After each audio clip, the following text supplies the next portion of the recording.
आवाज आहे ना? येतोय येतोय. हो.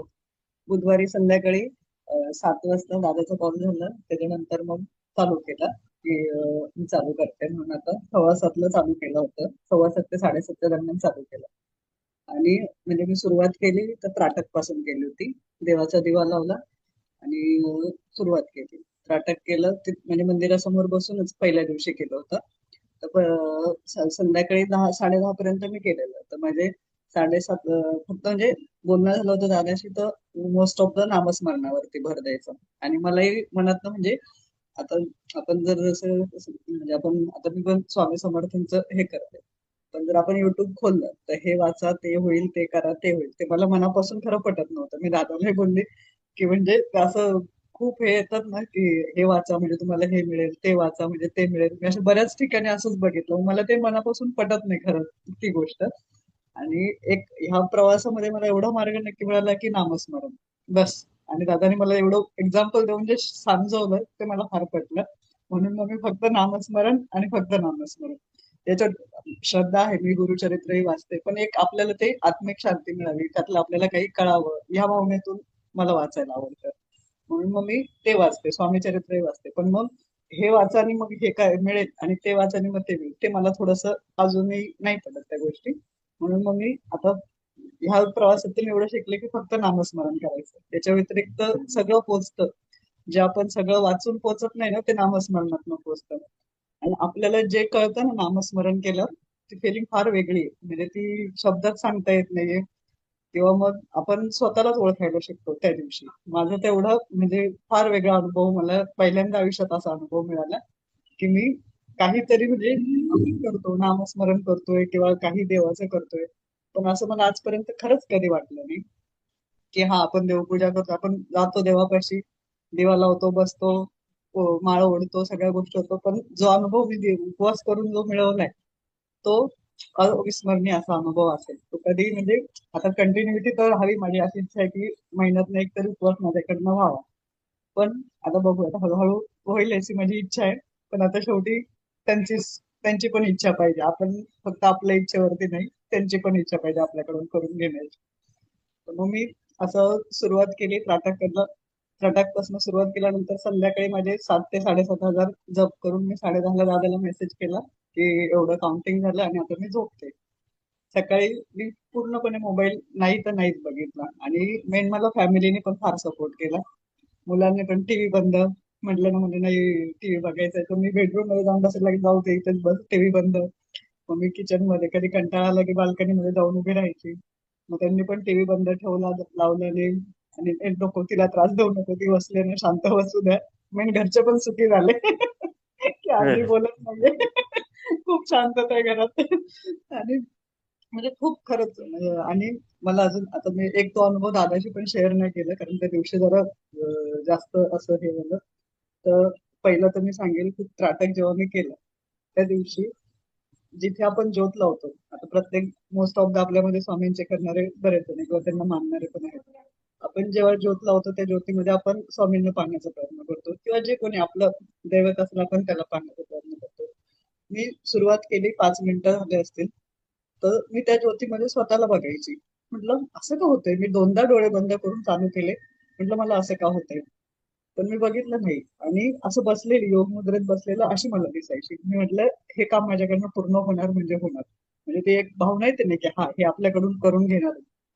त्या दिवशी मी 10:30ला झोपली. पहाटे जाग आली, पण आदल्या दिवशी माझं थोडं जरा वर्किंग पूर्ण करून घ्यायचं होतं मला. कारण दुसऱ्या दिवशी मला पूर्ण शांतता पाहिजे होती. तर म्हणून त्या दिवशी जाग येण्याचा प्रयत्न तर मी फार थकलेली असल्यामुळे नाही उठली. सकाळी उठली, मला मंदिरात जायची इच्छा होती. पण म्हटलं आपण मंदिरात जर जाऊन बसलं आणि एवढा वेळ बसायचं म्हटल्यानंतर मग लोक येतात, जातात. तो आवाज आपल्याला होईल का शांततेमध्ये? आपलं मग ते डिस्टर्ब होईल, आपलं मन नाही लागणार. पण मी नंतर विचार केला 4 नंतर मग जाऊयात म्हणून. मग मी दिवसभर घरी केलं. दिवसभर फक्त नामस्मरण, एकदा मानसपूजा केली. आणि म्हणजे त्यात पण नामस्मरण करतच मानसपूजा असं मनात विचार मानसपूजेचे आणि नामस्मरण करत. त्याच्यानंतर मग मी 4 वाजता मंदिरात गेले.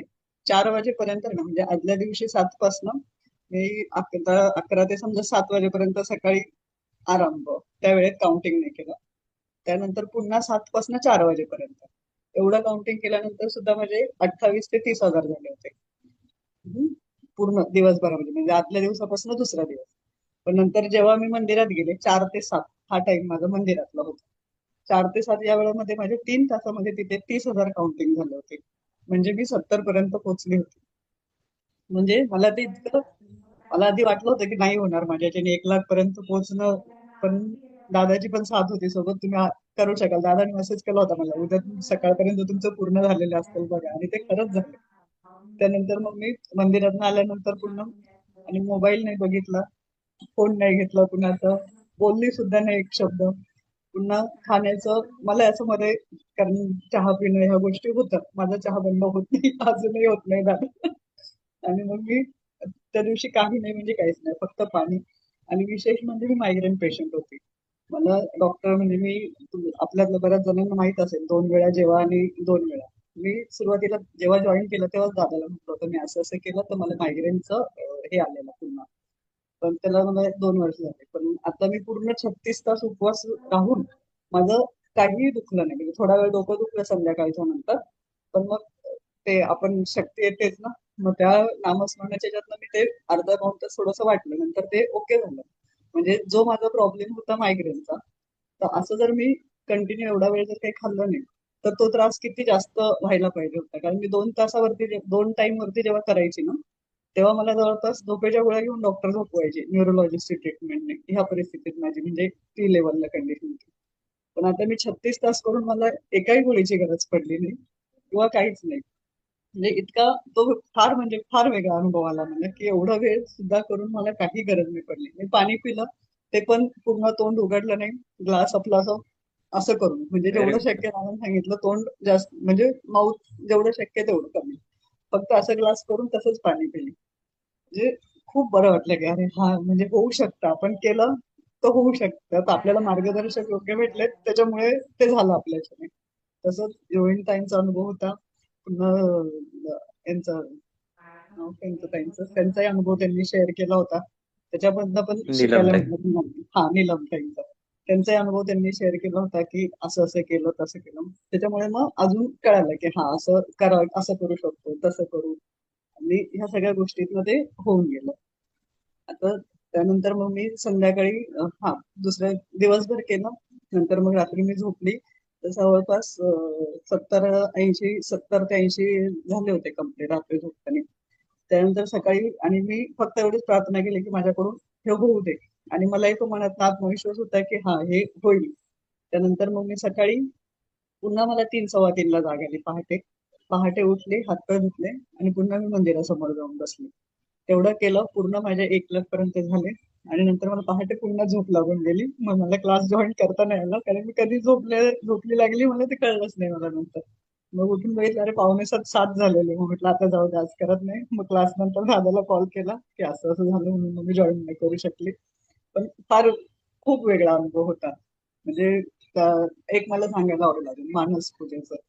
तर मी काय केलं त्या दिवशी, मानस पूजा पण माझं म्हणजे ओपन टेरेस आहे. ओपन टेरेसच्या समोर आहे ना पिंपळाचं झाड आहे.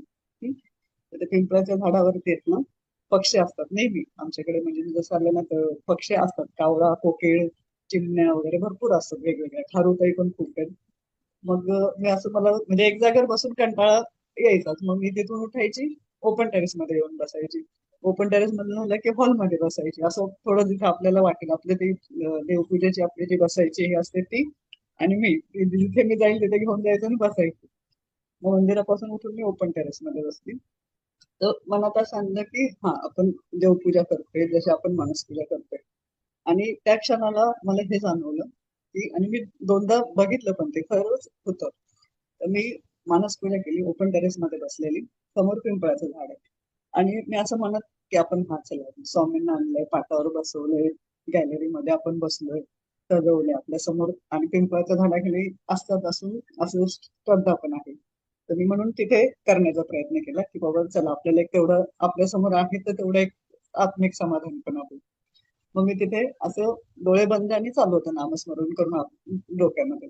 तर समोर झाडावरती अचानक इतके पक्षी, म्हणजे एक साथ मी 5-6 पक्षी असतात एक साथ. पण अचानक 10-12 पक्षी असे एकदम, आणि जसं मी श्री स्वामी समर्थ, श्री स्वामी समर्थ, श्री स्वामी समर्थ असं काउंटिंग मध्ये चालू, तसं ते काव काव काव तीन, म्हणजे त्या लहरींमध्ये, त्या आवाजामध्ये तो आवाज येत होता. म्हणून मी पहिल्यांदा म्हटलं असं, म्हणजे ते अनुभव फार असं अजून मला अजूनही असं होतं. ते अनुभव आहेत ना फार वेगळे होते. हे मी कधीच अनुभवलं नव्हतं, आणि कधीच नाही. खूप म्हणजे खूप वेगळे अनुभव होते ते. खूप छान वाटलं मला त्या दिवशी. आणि स्वतःला, म्हणजे माणूस स्वतःला ओळखायला शिकतो त्या सगळ्या गोष्टींमध्ये. इतकी शांतता ना स्वतः, खूप म्हणजे काय सगळ्याच गोष्टी आता व्यक्त करता येत नाही, पण स्वतःला खूप ओळखायला शिकतो. खूप शांतता, आणि आपण म्हणजे वेगळा काही विचार येत नाही डोक्यामध्ये. ज्या दिवशी आपल्याला आहे ना, हा आज आपण फक्त आपल्यासाठी आणि आपल्या देवासाठी दिलेलं आहे, मनात काही आलं नाही, आणि फक्त नामस्मरण आणि फक्त स्वतः एवढंच फक्त झालं. आता एकंदरीत माझा अनुभव होता त्या दिवशीचा, त्याच्यामुळे मला नक्की सतत करत राहावं असं वाटायला लागलंय.